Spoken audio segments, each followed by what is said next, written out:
রূপপুর পারমাণবিক প্রকল্পের মালামাল পরিবহনের জন্য নির্মাণ করা হয় ঈশ্বরদী বাইপাস থেকে রূপপুর পর্যন্ত ২৬.৫২ কিলোমিটার রেলপথ। ২০২৩ সালের ৯ ফেব্রুয়ারি প্রকল্পটি উদ্বোধন করা হয়। উদ্বোধনের সময় প্রকল্প সংশ্লিষ্টরা জানিয়েছিলেন, এই পথে যাত্রীবাহী কোনো ট্রেন চলাচল করবে না। মূলত রূপপুর পারমাণবিক বিদ্যুৎ কেন্দ্রের মালামাল পরিবহন করা হবে এ পথে। অথচ উদ্বোধনের ৩ বছর পার হলেও এখনো কোনো কাজে আসেনি রেলপথটি। কোনো মালামাল অথবা পণ্য পরিবহন হয়নি এই পথে। বর্তমানে রেলপথটি শুধুই রেলওয়ের নিজস্ব মালামাল রাখার কাজেই ব্যবহৃত হচ্ছে।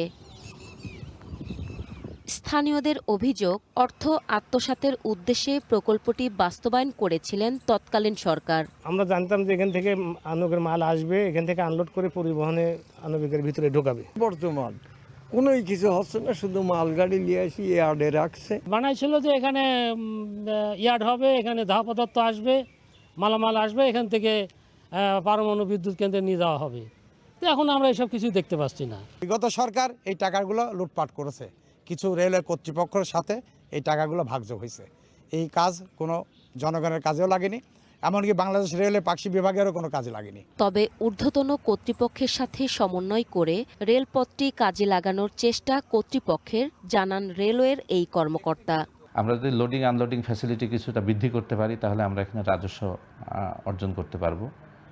তবে এটা কিন্তু রেডি আছে, যে কোনো সময় আমরা এটা ব্যবহার করতে পারবো। এতে আমার মনে হয় যে আমরা ভবিষ্যতে এটা কাজে লাগাতে পারবো, এবং ভবিষ্যতেও যদি আমাদের রূপপুর আণবিক কেন্দ্রের কোনো জিনিসপত্র মালামাল যদি আমাদের পরিবহন করতে হয়, তাহলে আমরা কিন্তু আমাদের কমিউনিকেশনও ভালো আছে, রোড কমিউনিকেশনও এখান থেকে ভালো আছে, এটাও সম্ভব।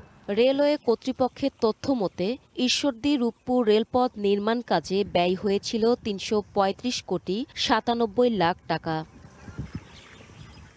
One national desk. এ নিয়ে আরও জানাতে পাবনা থেকে আমাদের সাথে যোগ দিচ্ছেন ইয়াসিন আলী শেখ।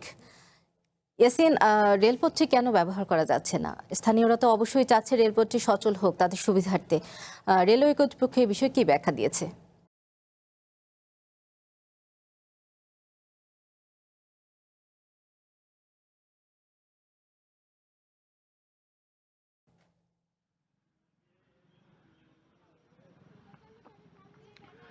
সাউদা, আপনাকে ধন্যবাদ।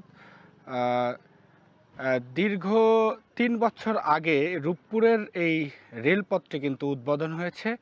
পাশাপাশি ঈশ্বরদীবাসীর এই রেলপথটি কোনো কাজে আসেনি।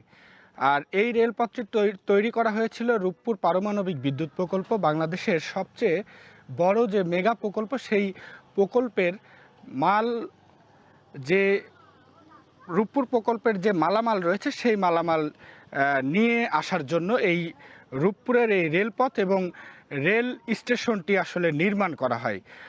কিন্তু দীর্ঘদিন পেরিয়ে গেলেও এই রেলপথ দিয়ে কিন্তু এখন পর্যন্ত রূপপুর পারমাণবিক বিদ্যুৎ প্রকল্পে কোনো মালামাল কিন্তু আসলে আসেনি। এবং কি রেলওয়ে যারা কর্তৃপক্ষ রয়েছে তাদের সঙ্গে আমরা কথা বলেছি, তারা আমাদেরকে জানিয়েছেন যে মূলত এই যে রেলপথটা, এই রেলপথটা ৩৩৬ কোটি টাকা ব্যয়ে কিন্তু আসলে বিগত আওয়ামী লীগ সরকারের আমলে এই রেলপথটি আসলে নির্মাণ করা হয়। এবং পাশাপাশি এখানকার যারা স্থানীয় বাসিন্দা রয়েছেন এবং স্থানীয় মানুষ যারা রয়েছেন, তারা কিন্তু অভিযোগ করছেন যে এই রেলপথটি আসলে বিগত সরকার লুটপাটের জন্যই কিন্তু আসলে এই প্রকল্পটি তারা করেছেন। আমরা রেলওয়ে কর্তৃপক্ষের সঙ্গে আরেকটি বিষয়ে কথা বলেছি, যে তারা বলেছেন যে ঈশ্বরদী যে জংশন রয়েছে, সেই জংশনে কিন্তু এখন ভারতীয় যে পণ্য রয়েছে, সেই পণ্য মালবাহী গাড়িতে করে কিন্তু সেই পণ্য ঈশ্বরদী জংশনে নিয়ে আসা হয়। এখন যেহেতু এই রেলপথটি রূপপুর পারমাণবিক বিদ্যুৎ প্রকল্পের কোনো কাজে আসছে না, সেজন্য তারা এই যে ঈশ্বরদীর যে জংশন রয়েছে, সেই জংশনের মালামাল কিন্তু আসলে তারা এখানে লোডিং আনলোডিং এর বিষয়ে কিন্তু আসলে মন্ত্রণালয়ে তারা একটি চিঠি দিয়েছে। তো বিশেষ করে একটি কথা আমি বলতে চাই যে এই রেলপথটি আসলে এখন কিন্তু এই অগান রয়েছে, মানে পরিত্যক্ত গাড়ি দিয়ে কিন্তু এই রেলপথটি রাখা হয়েছে। তো ঈশ্বরদীর রূপপুর থেকে এই পর্যন্তই ছিল আমার কাছে সর্বশেষ। সওদা। ইয়াসিন, আপনাকে ধন্যবাদ।